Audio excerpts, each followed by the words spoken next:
So I'm filling in for my colleague John Tracy from Syracuse, and I'm based in Rochester. And I work with the southern tier counties to the west of here, Chemung, Schuyler, and Steuben. And we'd like to see a group like this reconstituted in that direction. So I've talked to my partners there about that possibility. So we'll be talking to y'all some more about that. As you can probably tell, I'm not from here.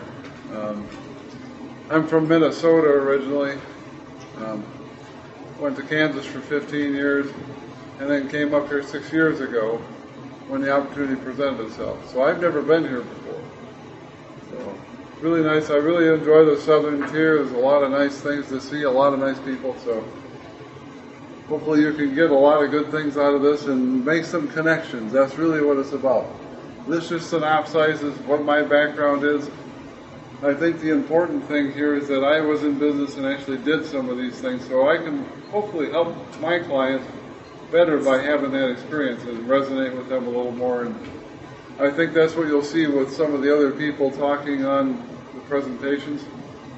Particularly, I think it's Tony Loop is the person that actually is in business and doing it, and they can tell you, okay, this really confirms then I'm in it every day, this is what is needed. So we're here to try and help companies. I'm from the government, and we're here to help. Actually, I mean, it's one of those kind of, everybody laughs at that, I know. But we really do feel that way. Commerce is more of a business-like entity than, say, the FBI or IRS and some of those kind of people, or maybe not as easy to deal with, let's say. So what we're trying to do is help SMEs, small, medium-sized enterprises, to do business, make some money. That's really what we're about. We have 1,800 employees about and 105 export assistance centers, or UCX as we call it. We love acronyms in the government. I have a territory that's about 9 counties. My colleague John, that's in Syracuse, has 10 or 12 counties in the north-south. I'll show him a little bit here, the area he covers. And then we have our people overseas, our foreign service officers that move from place to place like the military. And then also we call locally engaged staff, who are people that work for us in that country that are natives, that do most of the actual production of the market research and other services that we provide. Since they're natives there, know the language, know the culture, often are market sector specialists, have been with us for a long, long time. Did you say woefully engaged? Locally. Sorry, yeah, well, yeah, that could be too. You don't have to ask that. But we call them foreign service nationals. We've kind of changed the topic around a little bit. They kind of wonder what we're saying sometimes with that. And so we have my colleague and supervisor and John's supervisor in Buffalo, Rosanna Masucci. You have me in Rochester. I cover Wayne and Monroe down to the Pennsylvania line. And then John is in Syracuse. And he has the 10 or 12 counties to the east of me and north to the south. You probably have heard a little bit about the National Export Initiative that's been around since 2010. The President has tried to emphasize, let's double exports in 5 years. So we're working to help companies do just that. The biggest thing we see with that whole initiative is that there are a lot of companies that export to one country, like say Canada, which is a natural here to go to Canada. Why aren't they exporting to more countries? And so we're trying to reach out to those kind of companies and see if we can help them then export to 2 or 3 further ones, and or reach out to new companies that haven't exported at all before. Say, why not? I think the biggest thing that companies have is a fear of not knowing how to export, which is really why we're here doing this right now with this organization. And it will be putting on seminars, I think, about export issues, letter of credits. Let's say, I know Ralph Bacino from First Niagara is a colleague of mine that I've known for 6 years since I've been here. He's done an awful lot of letter of credit and so on, foreign exchange type of seminars. So there are a lot of people that wish to help you to learn that kind of thing. You're not alone in this. Good, sure. And ask any questions as we go along. Yeah, the 1%, is that after you talk to them, suppose you could talk to those 30 million companies, Yeah. what percentage do you think would be able to effectively export? Well, see, the problem with that statistic, you can make statistics say about whatever you want. Yeah. It really isn't. You throw in all the Kentucky Fried Chickens and also the numbers of all the companies. Oh, It's that kind of a thing. okay. I would bet that in the Rochester area, since I know that, well, there's got to be 15 to 20% of the companies up there that export or could export. There is a lot of exporting going on in this area. You have the kind of golden crescent around the lake of Syracuse, Rochester, in the southern tier, along with Buffalo, up into Toronto. So there's an area of the U.S. that's probably, I think if you look statistically by Metro Stats, about 4th or 5th in the country as far as exporting going on. I probably have in my territory, I'd estimate 1,000 to 1,500 exporters or people that could export. So it's kind of tough. We're really pretty understaffed. We're trying to service all those clients. So it sounds like the big bottleneck is they just don't know how to figure out so they keep doing it. It's a lot of that, yeah. Well, and it takes some commitment. And I'll say something about that a little later, but if you don't have management commitment, it's kind of like marketing and advertising. What's one of the first things that goes by the wayside when times are tough? Companies pull back and they don't advertise or market so much anymore. Same with export.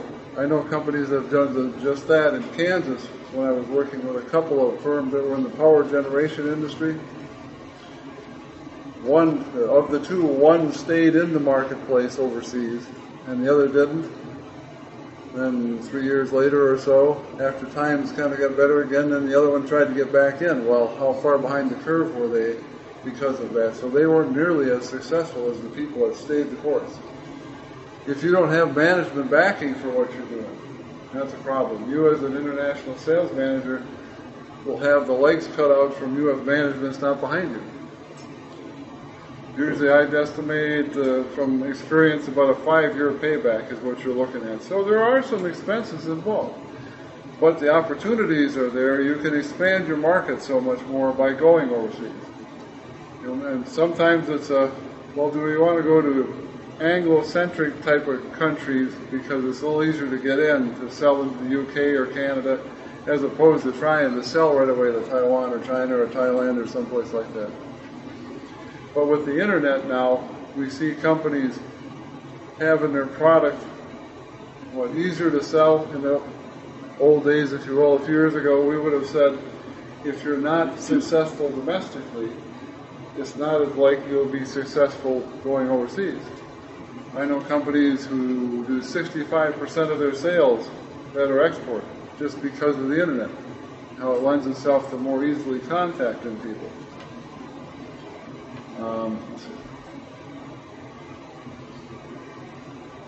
So finding the right partner, that's what this is all about. Our main thing is to help you get into export markets overseas. We deal with all kinds of other issues that are supplementary to that, because if you're doing international trade, you're going to be involved perhaps with export compliance, with how do you get paid, which Ralph's going to talk about. You'll make sure you get paid. Right, Ralph? Yes. Yes. And working capital. There you go. I think that's a really big issue with small exporters that's never addressed. I would address that. And the thing about sales contracts, for instance, I don't know if we have a speaker about that or may in the future, you're going to have people from overseas that want you to do exclusive distributorships. Usually that isn't such a good idea. It depends upon your business model and that, what you think about what that person can do for you. But often it's best to have a non-exclusive type of distributorship. Let the person you're working with at least prove themselves some for a while. Maybe it's you have certain goals and objectives for that company to achieve for each year, an annual renewal of a contract with them. There are a lot of different ways to do it. So the right partner is one, I know you and I can believe you'll work with me, meet you eyeball to eyeball. We do. Yeah, We will. that's what It's so important, and it's expensive to go overseas, but there are so many things to help you do that. Some of the programs we have, some of the programs that Empire State Development is putting in place again, that I'll have Ed and Catherine Bagberger, my colleagues from Empire State Development in the back. We're going to have Catherine take a brief moment and talk about some of their programs so we can help you get help from the state of New York besides just federal and the other entities. Do they know the language culture in the business environment? Can they provide after sales support and service? So if you sell your product, if you have no way the service is in the market, it's going to be a little tough. It's like doing warranty type of services. I had some challenges in industry with that because you have a $300 master cylinder, you have a problem with it. Are you going to pay to send it back to you to then examine it on site here in the States and then send it back? Well, that takes all the profit out of the sale, usually. We have three main services. So most of, again, our services are trying to get you into the market. International company profile. So if you have contact from a prospective client you don't know anything about, what would you usually do? You'd do some kind of a D&B in this marketplace, right? So this is an equivalent of a D&B overseas, though it's kind of more at arm's length. D&B will have companies put information about themselves in your D&B report. So what are they going to say? They're going to say what's good about themselves, right? We'll have our people go out and actually meet with that client on site usually, and or get references from them and talk to all those references. Have any kind of information they have publicly or private financially about that company, about the principals, what their background is, who they buy from, who they sell to. Often we'll include an international D&B as part of that company profile. Now you heard Steve talk about 500 or less employees. That's a guideline we use in the Federal Department of Commerce, also tied in with SBA. So we charge less for services of small companies. If you're a Kodak or a Corning or any of those guys, this partner search will cost you $900. There is a cost recovery imperative we have from the Department of Commerce, from the Congress, to go ahead and try to recover some of the costs involved with providing those services to having our people in the embassy.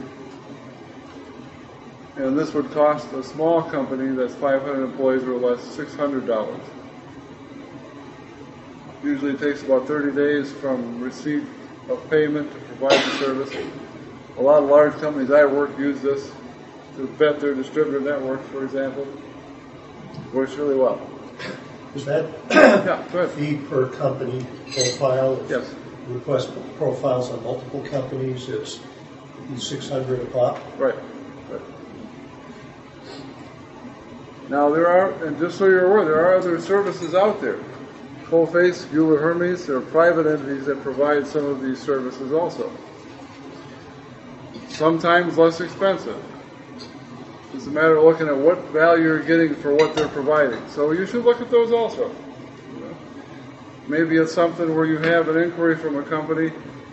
You'll say to me, hey, we'd like to check these guys out. Send me or John an email. We can send that to our people in that country or their post over there in the embassy. Do you know anything about these guys? We might get back a paragraph or two for free. We try to do that as much as we can. We're not here to try and sell you services and make money off it. That's not what we're about. We're here to try and help you guys.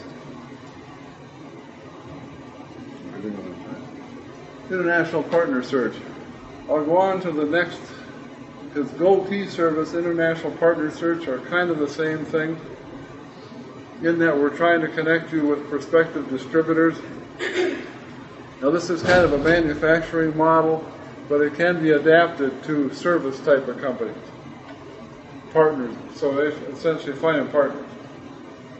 We'll wade through 100, 150 prospects.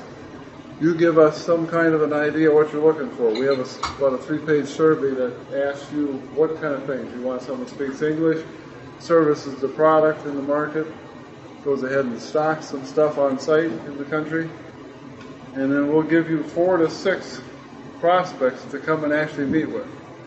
Again, the gold key is the best way to do that because it's the eyeball, meet someone, see can I trust them. The partner search is a report. Okay? And so we give you the information we found about those prospects, and then you take it from there and go ahead and contact those people. Sometimes we'll kind of meld the two of them together. Maybe you want to go ahead and do a partner search to get those 4 to 6 prospects, and it may meet with only 2 of them, actually go to the country and meet with 2 of them. The gold key would cost $700 for a one-day gold key. The partner search is $550. Now in this case, we'll charge the large company $2,300 and $1,000 for the second day. And the partner search is $1,400, international partner search. So again, we're trying to give smaller companies a break. And particularly what I want to have my colleagues from the state of New York talk about are some programs we have through them that can help you offset the cost of these programs that we provide. Let's see, so one of the other things we do is support for trade shows. We work with a lot of different trade shows. If you're going to exhibit at, say, Farnborough Air Show over in the UK, which I've been to, you can do a gold key in conjunction with that before or after. We don't pay for hotel and travel and that kind of thing. But you can maximize the impact of you going to that trade show you're planning to go to anyway. In Europe, that's how they do business pretty much. If you're not at the trade show, you're not in the marketplace, really. Okay.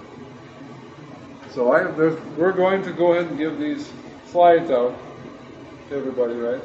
Yes. Provide them if they want them. Yep. So I have a bunch of other stuff in here that I put in just to go through if we need to. Harmonized tariff system, free trade agreements, there's a bunch of different stuff. So have a look-see, and then get with us about getting some further input. And we're glad to do that, give you some further background. What I'd like to do is have one of my colleagues from Empire State come up though and talk for a minute about some of their programs. Catherine, if you could, and then we'll pass it to Dan. I think it was real important because they have a lot of really good help. You don't want that? I don't have any slides. I could stand there with it, but I wouldn't really. No virtual slides? You're getting something in your hand. It'd be a surprise to me, too. Good morning. Thanks for coming out this morning on a dreary, drizzly day. I wanted to just tell you a little bit about some of the programs and services that we have to offer from Empire State Development, which is the New York State level economic development agency, the state agency.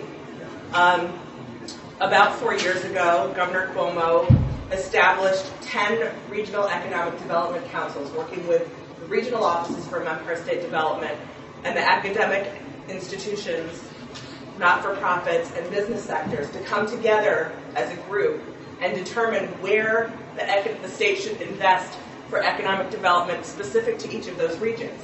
In this past year, the governor announced in the State of the State address that he wanted all of the economic development councils to include in their progress plan and their plan Global New York initiative. So basically taking a look not only at their regional and national economic development for the companies within their region, but also looking at their global opportunities. And to reiterate Tim's point, it's really bottom line all about job creation. So the companies that are exporting are stronger.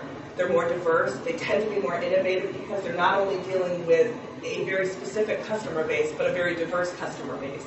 And so if your clientele experiences highs and lows, sometimes that international client base can help mitigate some of those and help even it out, which means that there's steadier employment, probably better paying jobs, and again, more innovation because you're looking at different trends and initiatives throughout the world that can help you improve the products. So the elevator pitch for you to talk to companies that you know is, again, exporting, at least being open to the possibilities that exporting might offer those companies is really where we want them to be, and that there are lots of programs and services to help. So in October, in the beginning of October, the governor held a summit in New York City for Global New York. In addition to all of those regional economic development councils, they also invited all the foreign consular offices and a lot of our partners in finance, attorneys, accounting, and supply chain management and logistics and freight forwarders and all of the partners that come together to help make exporting possible. And in addition to that, he's also announced an initiative for $35 million to support those kinds of activities. The kinds of activities they're talking about are capacity building, working capital, export financing, export credit guarantee programs, and sort of big picture items, as well as small things such as, in the capacity building, it might be something such as website translation, assistance to attend those foreign trade shows, helping to pay for some of the programs and services that some of the other partners offer to try to mitigate the risk, lessen the fear, and try to help make small to medium-sized enterprises both open to the idea of exporting and also help make them more successful at doing so. In this region, we have, in addition to the Global New York program, we also have a number of other programs and services, one of which is called STEP. So you'll hear again, acronym city, the State Trade Export Promotion. And each state applied for competitive grant from the Small Business Administration. And New York State has about $300,000 in this round of funding that can help pay for, again, gold key services, travel to foreign markets to interview in person the international partner search results. It can help pay for website translations. It can help pay for marketing collateral and those kinds of things. Certain trade shows, certain events, there are always some stipulations. There's a ton of paperwork involved. I'm not going to lie. It's federal taxpayer dollars, and as federal taxpayers, we want to make sure that the government is spending your money, our money, carefully, and that's why a lot of that exists. And so that's a program that will go through the next federal fiscal year. So that's about, at this point, I think we're about 11 months into that or left on that program. There's also Appalachian Regional Commission funding to help support companies in the southern tier of the 14-county region that are part of the Appalachian Regional Commission, again, to help support companies that are exporting. Because in this area, we're challenged. A lot of companies have shrunk, have disappeared. We want to help support the companies that are here as well as new companies that evolve, either as part of supply chain management or as increasing their business through exporting. Food and beverage companies, this is where my background comes in. I've been at the New York Department of Agriculture for 13 years working with food and beverage and agriculturally derived products. Again, marketing research, trying to figure out which are the best markets for all of those companies. They have export readiness assessments. They have educational programs. They also have an opportunity to help pay for certain trade shows and services. And that's through an organization out of Philadelphia called Food Export USA. Foodexport.org is their website. Fabulous resource for food and beverage companies. Does not exist for any other industry. They do have to meet some certain criteria. And again, they have a lot of paperwork. It has to be at least 51% U.S. agricultural product, which means coffee, chocolate, a little tricky unless you're blending it with other U.S. content. We've worked with Silvio's here in town. We've worked with Hole in the Wall when they were selling their pestos. We've worked a little bit with the Crowley plant, but once they were acquired by Hood, they become no longer a small business. So we've worked with a lot of companies in this area to help them market and sell their products both nationally and internationally through this program. Fantastic program, lots of good support and services. So again, basically working with Dan and with Tim and with all of our other partners, there are certainly a lot of programs and services. So what's the overwhelming message that we would like you to take away from that is that there is a lot of support, both financial and advisory. A lot of us work closely enough together that if you get to one of us, you'll get to all of us.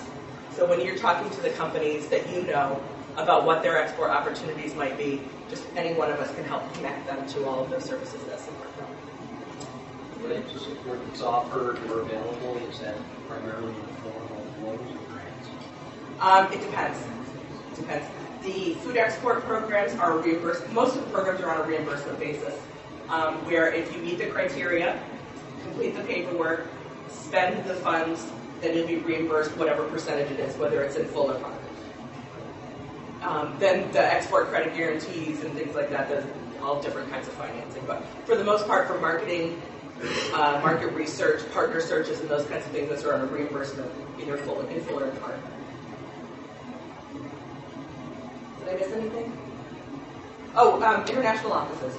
Completely forgot to say that. The other part of the Global New York program is that New York State has reopened some of our international offices. We have in European Union, Southern Cone of Africa, Israel, Mexico, Canada, China.